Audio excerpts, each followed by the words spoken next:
Jam e martuar dhe vjera më bën magji, e kam parë dhe e ka pranuar dhe në syrin e djalit, duke thënë që i kam bërë magji nusës që të mbylli gojën se e ka të gjatë.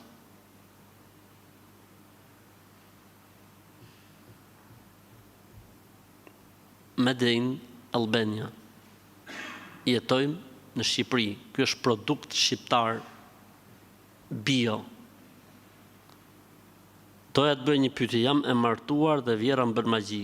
E kam parë dhe e ka pranuar në sy të djalit, duke thënë që i kam bërë magji nuses që ta mbylli gojën se e ka të gjatë.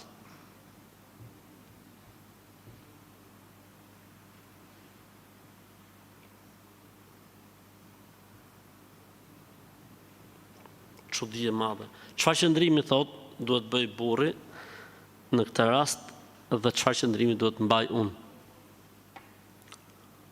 Vallai, për Zotin e madh, kjo vetëm nën nuk e ka emrin. Çdo gjë mund ta ketë emrin, kjo krijesa, po vetëm nën nuk është, se një nën nuk i bën magji. Fëmijës vet, nusi është si fëmia. Një njeri normal nuk bën magji. E jo më në familje dhe në shtëpi. Për këtë arsye, djali e ka nën, ku ta çoj? Është nën. Ndërsa ti ndaj kësaj krijese nuk ke asnjë lloj obligimi, je e liruar nga të gjitha obligimet. Përgjegjësinë e maj unë Ahmet Kalaja. S'ke asnjë lloj detyre ndaj kësaj. S'ke asnjë lloj detyrimi ndaj saj, siç kanë përgjithësi, le të themi nuset ndaj vjerrave të tyre në kuptimin e asaj që është tradita jonë, që ne jetojmë dhe kemi trashëguar.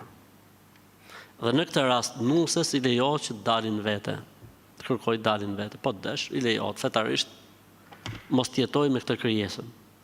Përveç se nëse ajo tregon ku e ka lënë magjin, pendohet, bën tobe, pra pendohet tek Allahu sinqerisht, prishet magjia, shkatrohet, tregon emrin e magjistarit me të cilin ajo ka bashkëpunuar, prishet magjia, shkatrohet gjithçka, pendohet, fillon namazin, kjo krijesa kalon nga krijesë në njeri, bëhet njeri.